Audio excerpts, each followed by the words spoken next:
आत्मा की खोज, अनंत शक्ति, आनंद और शांति, ईश्वरीय भक्ति के लिए जुड़े रहें हमारे चैनल से। आपका अपना चैनल गुरु अशोक तिवारी, लाइक और सब्सक्राइब करना ना भूलें। धन्यवाद। जय माता की, जय प्रसाद। श्री गणेशाय नमः। तो प्रिय बंधुओं, इस प्रकार से जब मामा शल्य मारे गए तो क्या हुआ कि सारी पांडव सेना जो थी वो आनंद मग्न होकर के नाचने लगी और जगह जगह जय घोष होने लगे। तब भीम कहने लगे कि अब कौरव सेना का कोई भी वीर शेष नहीं रहा, क्योंकि यहाँ पर कुरुक्षेत्र में कौरव सेना का कोई भी वीर दिखाई नहीं दे रहा है। तब अर्जुन कहने लगे कि भैया सुनो, जब तक हमें दुर्योधन का शव प्राप्त नहीं हो जाए तब तक हमारी यह विजय कोई मायने नहीं रखती।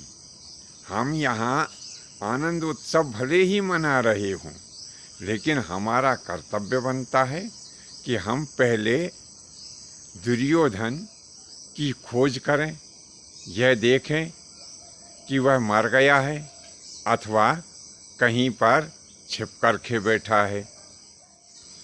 सबको अर्जुन का यह विचार बड़ा ही उत्तम लगा, तो वे इधर उधर जो है वो दुर्योधन के शव की तलाश करने लगे।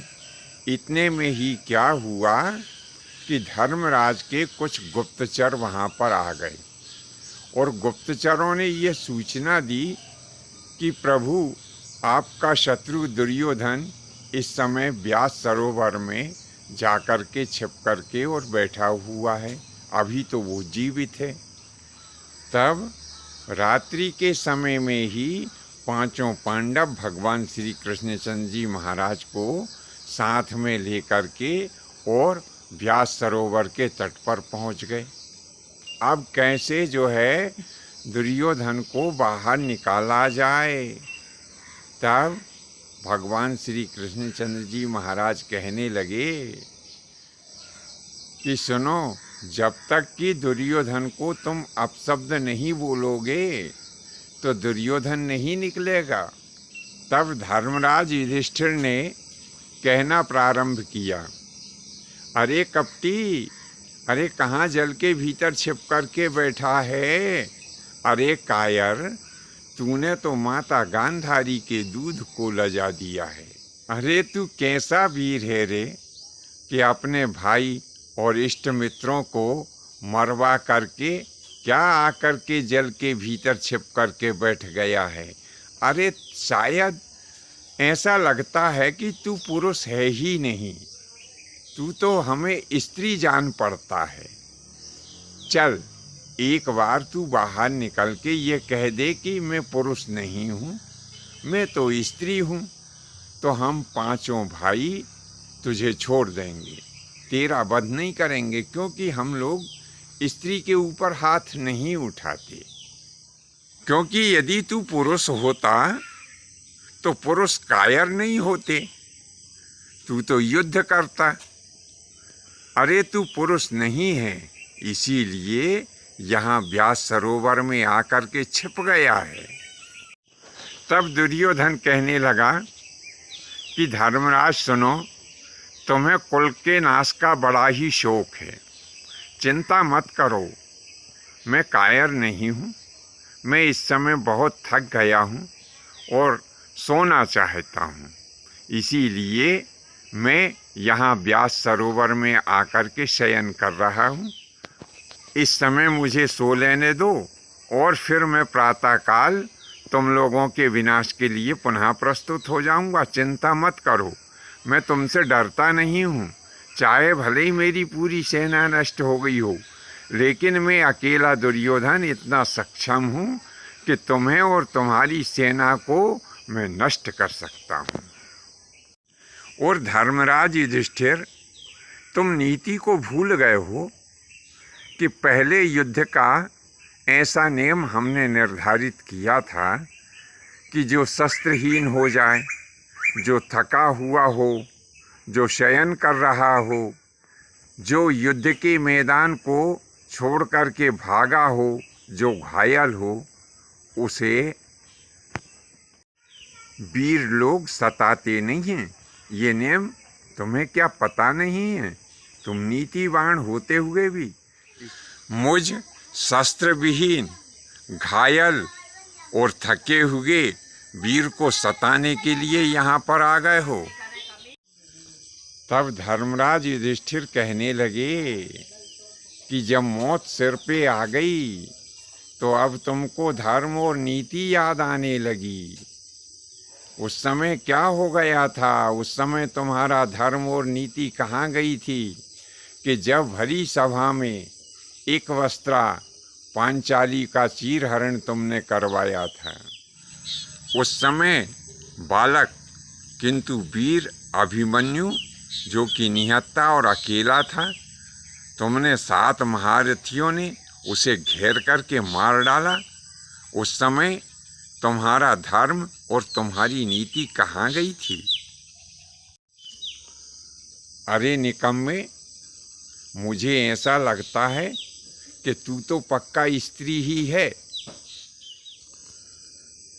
अरे तू तो जबरन बनावटी योद्धा के रूप में घूमता है। आज पता चला कि तू तो पक्का स्त्री है। तू योद्धा के रूप में इसलिए घूमता रहा कि लोग तेरा सम्मान करते रहें, क्योंकि जो वीर होता है, जो योद्धा होता है, वह युद्ध से घबराता नहीं है और कोई भी परिस्थिति हो, यदि अपना शत्रु युद्ध के लिए ललकारता है तो मैदान में आकर डट जाता है। और मान लो कि तू पुरुष भी है, चलो कोई बात नहीं, मान लेते हैं कि तू पुरुष है, और अब तुझे युद्ध से यदि डर लग रहा है तो तू ऐसा कर कि तू आकर के और हमारे पैर पकड़ ले, हम तुझे क्षमा कर देंगे।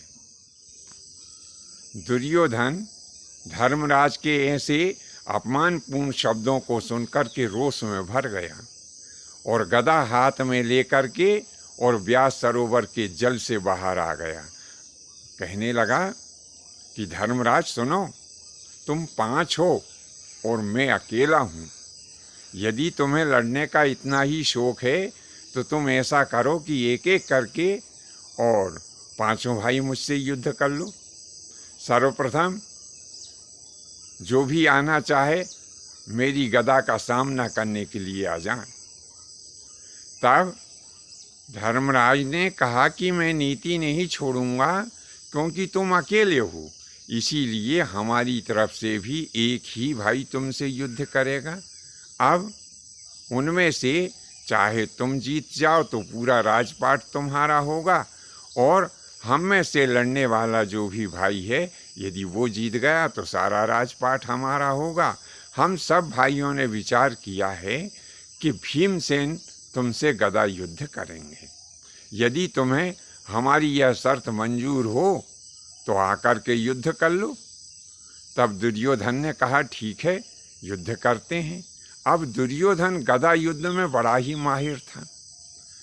भीम को दुर्योधन के मुकाबले ज़्यादा गदा युद्ध आता नहीं था। अब ज़्यादा गदा युद्ध आए अथवा ना आए, क्योंकि अब भीम के अलावा तो कोई दुर्योधन से गदा युद्ध कर नहीं सकता था, तो इसीलिए भीम भी तैयार हो गए। अब जब दोनों वीर युद्ध के लिए तैयार हुए, उसी समय वहाँ पर बलराम जी आ गए। तो जब बलराम जी वहाँ पर आ गए तो सभी लोगों ने बलराम जी का बड़ा स्वागत किया और कहा कि प्रभु, आपके दोनों शिष्य यहाँ पर गदा युद्ध कर रहे हैं। हमारा निवेदन है कि इन दोनों का आप गदा युद्ध देखें तो बहुत अच्छा रहेगा। तब बलराम जी कहने लगे कि सुनो, मैं अपने दोनों शिष्यों को अपने नेत्रों के सामने लड़ते हुए नहीं देखना चाहता हूँ, परंतु मैं तुमसे इतना अवश्य कहूँगा कि यहाँ से कुछ ही दूरी पर एक समंत पंचक नाम का क्षेत्र है।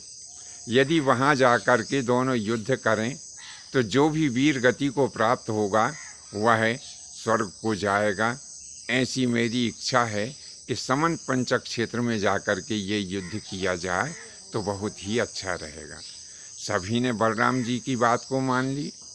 बलराम जी को साथ में लेकर के दुर्योधन और पांडव समंत पंचक क्षेत्र में आए और एक उचित स्थान को देख करके और दोनों योद्धा युद्ध के लिए प्रस्तुत हो गए। भीमसेन बल में तो अधिक थे, परंतु दुर्योधन के मुकाबले वह गदा युद्ध अधिक नहीं जानते थे।